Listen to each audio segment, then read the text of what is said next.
महानगर में इस समय डेंगू के मरीजों की गिनती बहुत तेज़ी से बढ़ रही है। पुलिस प्रशासन और मेडिकल फैसिलिटीज़ सारा कुछ मौन है। बड़े बड़े अस्पतालों में लोग लाखों रुपया खर्च करने के बाद भी अपने जीवन से हाथ धो बैठते हैं। और मज़े की बात है कि जब भी कोई मरीज़ डेंगू का मरीज़ होता है तो उससे सबसे पहले लोग जब पता लेने के लिए जाते हैं तो पूछते हैं कि आपने डॉक्टर सूद की दवाई ली कि नहीं। यानी कहने का भाव यही है कि डेंगू को अगर कोई बचा सकता है तो डॉक्टर विश्वनाथ सूद है जो मेरे साथ हैं। इस समय सभी मरीजों के लिए एक बहुत बड़ा मसीहा साबित हो रहे हैं। खुद 3 साल पहले मेरे अपने सेल सिर्फ 10,000 रह गए थे और डॉक्टर साहब की दवाई के बाद ही मैं ठीक हो पाया।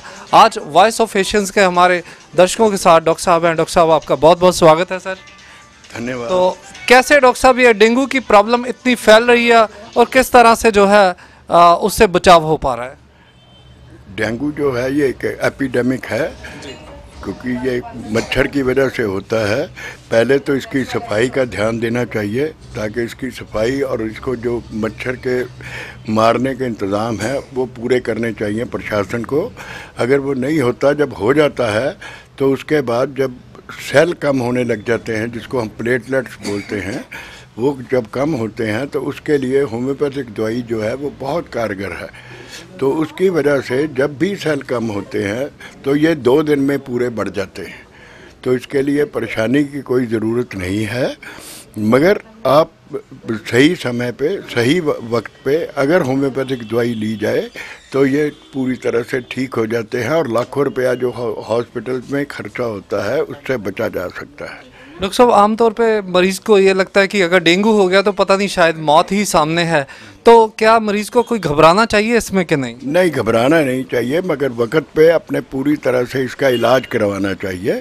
अगर इसका इलाज सही समय पे नहीं होता और सही समय पे सही दवाई नहीं मिलती है तब इसमें यह जानलेवा साबित हो सकता है, क्योंकि इसमें जब सेल कम होते हैं, जब प्लेटलेट्स कम होने शुरू हो जाते हैं और एक बार जब इतनी ही हालत में कम हो जाते हैं तो उसमें हेमरेज होने का डर होता है, कहीं से भी खून प्रवाह हो सकता है, शरीर में धब्बे आ जाते हैं नीले रंग के।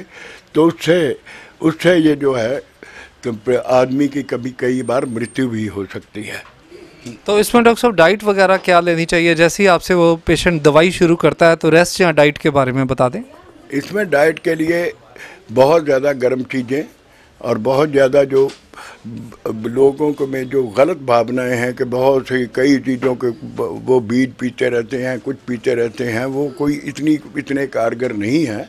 इसमें सही समय पे उपचार होना जो है वो बहुत ज़रूरी है और अपनी सेहत का ध्यान रखते हुए रेगुलर चेकअप हर रोज़ अपने जो प्लेटलेट्स हैं वो चेक करवाते रहना चाहिए, जिससे पता लग जाए कि प्लेटलेट कितने कम जा रहे हैं ताकि उसको पूरा किया जा सके वक्त के अनुसार। तो दर्शकों, उम्मीद है कि आप भी इन सभी चीज़ों को फॉलो करोगे और भगवान ना करे आपके आस पड़ोस या परिवार में या आपको किसी को भी डेंगू की प्रॉब्लम हो।